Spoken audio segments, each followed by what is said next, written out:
국민의힘 지방선거 총괄기획단이 내년 6.3 지방선거 경선 룰에 대해서 의견을 냈는데 당원 투표 비중을 네. 전보다 20%포인트 높인 70%로 하는 안을 내놨습니다. 그러니까요. 어떻게 해석해야 됩니까?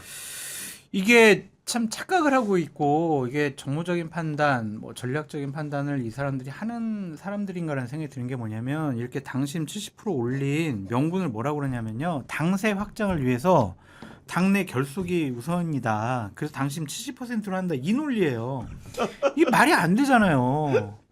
내일 국어시험이에요. 근데 국어시험에 나 산수 공부하겠다. 이거랑 좀 똑같은 것 같아요. 그래서 상당히 부적절하고 잘못됐다. 야당은요 국민 속으로 들어가야 합니다. 왜냐? 권력이 없잖아요. 지지율이 낮잖아요. 그럼 어떻게 해야 돼요? 국민 속으로 들어가서 우리 편이 아닌 사람 설득해가지고 우리 편 만들어야 돼요. 그런데 반대로 당원들만 더 결속시키겠다? 제정신인가 그런 생각이 들고 사감이 들어가 있는 것이 아닌가. 사감이 들어가 있다. 나경원 의원 자기가 이렇게 하면은 서울시장 후보 될 수 있어라고 생각하는 것 같습니다. 그래서 이런 룰을 말도 안 되는 룰을 지금 밀어붙이는 것이 아닌가. 그러니까 원래는 지금 기존 룰은 당원 50에 여론조사 50인데 당원을 70으로 높이고 여론조사를 30%로 축소하는 권고안을 이제 지도부에 보고를 했다는 것이고 여기에 더해가지고 소수안을 내놓기는 했지만 다수안이 이거기 때문에 사실은 선거기획단의 그 주장하는 의미는 7대 3에 찍혀 있다 이렇게 봐야 되는 거거든요. 근데 아주 적절한 조치였다라는 생각이 듭니다. 당 주류들이 자기들 좋아하는 사람을 후보로 만들 수 있는 유효적절한 제도를 만들어냈다. 그래서 결국 당은 더 아스팔트화된다. 장동혁 체제, 네. 그다음에 그 뒷배를 대고 있는 나경원 의원이 주도하는 당으로 바뀌고 나경원 의원이 서울시장도 되겠구나. 뭐 이런 짐작도 생기고요. 다만 개인적으로 저는 당원 100%를 늘 주장했던 사람입니다. 그러나 제도는 완벽한 게 없어요. 그리고 사실 우리 지금 하고 있는 당원 민주주의 이게 당원 민주주의가 아니고 그냥 당원 동원 체제예요. 당원에게 토론할 기회, 숙고할 기회, 그다음에 깊이 있게 성찰할 기회를 주지 않고 1번안, 2번안 선동해서 던져놓고는 그중에 하나 선택하러 가는 거 아니겠습니까? 이런 식의 당원 민주주의는 가짜 당원 민주주의다라는 말씀을 드리고 싶어요. 결국은 이제 그 당내에서도 우려가 나오는 게 이렇게 되면 정말로 이제 그 후보들끼리 맞아요. 당원들에게 이제 뭔가 어필할 수 있는 창구들 쉽게 얘기하면은 그거 유튜브에만 나가겠다 이런 노력만 경주할 가능성이 높다. 그렇죠. 이런 진단이 지금 나오는 거 아닙니까? 아주 거긴 놓았어요 이제. 거기 이제 출연하려고 줄 섰고 또한 지방선거 출마자들 예를 들면 고성국 씨 같은 경우에는 선거 기획사까지 같이 하잖아요. 동반해서 하기 때문에. 네. 그러면 우리한테 맡기면 당신 5번 출연 보장. 뭐 이렇게 하고 자 종합적으로 뭐 홍보 기획부터 선거 전략 짜는데 뭐 2억, 3억 논하는 거예요. 이렇게 되면 그 사람들 돈벌이 이용당하는 방송국에는 출마 예정자들 직전에 출연을 안 시키거든요. 그리고 방송국에서 선거 기획사를 끼고 있지 않잖아요. 그렇죠, 당연합니다. 근데 유튜브는 출연을 시켜주고 선거 기획을 해서 그걸 금전적인 도움을 얻는다. 그건 사각지대 같은데. 이게 좀 예. 문제 있는 거 아닌가요? 제가 생각해도 본인 후보로서 이제 입 후보 하면은 당선시켜주겠다고 목적하는 게 선거 기획사인데 그 후보를 PR해주는 방송을 그 사업주가 한다고 하면은 그건 너무나 이중적 이상한 거 아닙니까? 뭐 돈벌이 혈안이 된 사람들 뭔 짓을 못 하겠습니까? 근데 고성국 씨와 함께하는 모습을 지금 장동혁 대표도 보이고 있잖아요. 장동혁 대표가 황교안도 망쳤죠, 윤석열도 망쳤죠. 결국에는 장동혁도 망칠 거다 그런 생각이 듭니다. 야, 그렇게 된다면 아마도 이제 선거를 앞두고 여론전이라는 것이 굉장히 혼탁해질 수도 있겠다 이런 생각이 좀 드는 건데 결국은 그러면 이제 우리 두 분 다 보면은 장동혁 대표가 향후에 이제 쇄신 의지보다는 아마도 기존의 입장을 고수하는 방식으로 선거를 준비하고 치를 가능성이 높다 이렇게 보시는 것 같은데 최근에 이제 언론인들이 장동혁과 가까운 인사들하고 이제 식사도 하고 뭐 이렇게 하잖아요. 그때 들었던 얘기 중 제가 제일 황당했던 게 이분들이 최근 읊조리는 말 중에 하나가 확장 인사 이런 걸 얘기한다는 거예요. 쉽게 얘기하면은 외연을 좀 넓히겠다. 장동혁이 그랬다. 네, 그러니까 그 장동혁이 그랬다는 게 아니고 그 주변에 있는 분들이 선거를 준비하면서 기존의 좁은 풀이 아니고 우리도 뭔가 좀 넓은 아량을 가지고 수용을 하겠다. 김계리 그러면은 이제 출마하나요? 네? 이런 사람들 아니 우리 그 소장님이 얘기하는 부분은 이제 그런 쪽의 확장인 거고 이분들이 이제 기자들한테 얘기하는 부분은 어떤 거냐면은 야 우리 한동훈이나 유승민도 선거 내보낼 수 있어. 다만 그 지역이 다 어려운 지역으로 같이 쉬운 오란 지역 얘기네. 말고 이런 데로 내보낼 수 있다. 뭐 이런 식의 얘기를 한다는 겁니다 지금. 정치 생명을 완전히 끊어버리겠다. 공천을 주는 척하면서 그렇게 접근하면은 안 되겠죠. 그러니까 사심을 갖고 당대표직을 수행하는 사람은 정치 지도자나 당대표 자격이 없다라고 저는 생각이 드는 거예요. 그래서 그것들은 좀 합리적인 상식적인 의원들이나 당원들도 다 알고 있기 때문에 2월 초에 윤건희 부부에 대한 선고에 있어서 장동혁 대표가 지난 12월 3일과 똑같은 메시지를 내게 된다면 아마 그분들이 다 들고 일어날 거예요. 당신 가지고 얼굴로 선거 못 치른다. 네. 후보자들이 바보입니까? 그때 되면 여론조사도 나올 거 아니에요, 슬슬. 근데 만약 TK 정도만 제외하고 다른 지역 다 어렵다. 이렇게 된다면 후보자들 가만히 있겠냐고요. 그때가 장동혁 대표가 상당히 위험한 그런 상황으로 몰릴 것 같아요. 그리고 많은 분들이 이제 필리버스터 하는 거 이제 보시면서 저한테 여쭤보신 부분들이 뭐냐면은 오늘 이제 우원식 의장이 직접 문제 제기도 했는데 아니 부의장 2명인데 의장 1명 그리고 민주당 소속 부의장만 왜 이렇게 사회를 보냐 이런 얘기 물어보십니다. 주호영 부의장이 사회를 봐야 되는데 아마 본인도 하기 싫은 모양이에요. 본인도 아마 이게 개면적다고 해야 되나? 아마 그 장동혁 대표 등 국민의힘의 지금 현재 주주들이 하는 행태가 마음에 안 든다는 이야기를 계속 언론에 노출했지 않습니까? 네. 근데 거기 서서 그 필리버스터 하는 장면을 보고 있으면은 본인도 얼마나 씁쓸하겠어요. 그런 부분에서는 의도적으로 피하지 않나 뭐 이런 생각이 좀 드네요. 네. 근데 조호영 부의장의 설명은 이런 거예요. 그 사회 거부라는 게 그 의회주의를 위한 최소한의 거부권 행사다. 왜냐면은 이것 자체가 민주당이 법안을 일방적으로 통과시키기 때문에 나는 거기에 따라서 부역할 수가 없다. 그렇기 때문에 사회를 볼 수 없다. 이렇게 말하고는 있거든요. 제가 주호영 부회장님 잘 알고 전화도 통화하는 사이인데 솔직히 이건 좀 이해가 안 됩니다. 아 그래요? 예. 네, 실드가 어려운 것 같습니다. 최소한의 방어도 하기가 좀 어려운 것 같습니다. 아니 왜냐면은 지금 이제 그 우원식 의장의 설명은 이겁니다. 나하고 이하경 부의장하고 24시간 무제한 토론을 하면은 12시간씩 맞교대 사회를 보고 있다. 이런 거고 실제로 22대 국회 개원 이래 10회에 걸쳐서 필리버스터가 있었고 총 509시간인데 내가 239시간 사회 보고 이하경 부의장 238시간 사회 봤다. 주호영 부의장은 10회 무제한 토론 중에 7회 사회를 거부하고 불과 34시간만 사회를 봐서 우리가 너무나 힘들다. 이런 얘기 하는 거거든요, 지금. 부의장도 당적 떼는 거 한번 논의해 봐야 되겠네요, 앞으로.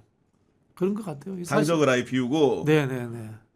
사실 저는 뭐 국회의장, 부의장이 완전 당적을 떼고 그다음에 또한 관례적으로 국회의장, 부의장 하면은 정치는 거기서 끝내는 걸로 하는 관례가 만들어지면은 이 국회 이른바 지도부가 좀 더 지도력도 살고 양당의 정쟁으로부터 자유롭지 않을까 뭐 그런 상상도 한번 해봅니다. 네. 오랜만이에요. 합리적인 생각이죠. 아니 그리고 조호영 부의장 같은 경우에 지금 대구시장 또 후보로 거명도 되고 계시잖아요. 그렇죠. 좀 유력하게 논의되고 있는 거 아닙니까? 그렇죠. 지금 추경호 전 원내대표 그리고 주호영 부의장 이 두 분들이 좀 1, 2위를 다투고 박빙이다 그래요? 그런 예. 얘기가 있고 이진숙 방통위원장 같은 경우에 이분이 정치하는 게 맞나? 시장 행정 경험도 없잖아요. 그런 사람이 뭐 대구시장 나간다는 것 자체가 웃기다. 네. 이렇게 극단적인 생각과 판단과 주장을 했던 윤석열의 은혜를 입어가지고 방통위원장 된 사람 그런 사람이 또 배지 달고 국회에 들어오면 우리나라 정치 발전에 뭔 도움이 되겠느냐. 그래서 뭐 워낙 핍박을 당했으니까 강성당원들의 지지는 받겠지만 그렇게 해서 이분 정치하는 거 바람직스럽지 않은 것 같아요. 진짜 행정은 잘할 수 있는 사람이 해야 되는 거 아니겠습니까? 우리 김병기 원내대표 최근에 있었던 문제를 얘기를 안 할 수가 없습니다. 대한항공에서 제공한 제주도 카로텔 숙박권 이용에 대해서 적절하지 않았다고 입장을 밝히기를 했는데 우리 평론가님은 좀 어떻게 보셨습니까? 뭐 적절하지 않죠. 이게 원내대표 시절 일은 아니고요. 아마 상임위 의원일 때 맞아요. 일인 것 네. 같은데 그럼에도 불구하고 저는 뭐 적절하지 못했다라는 생각은 듭니다.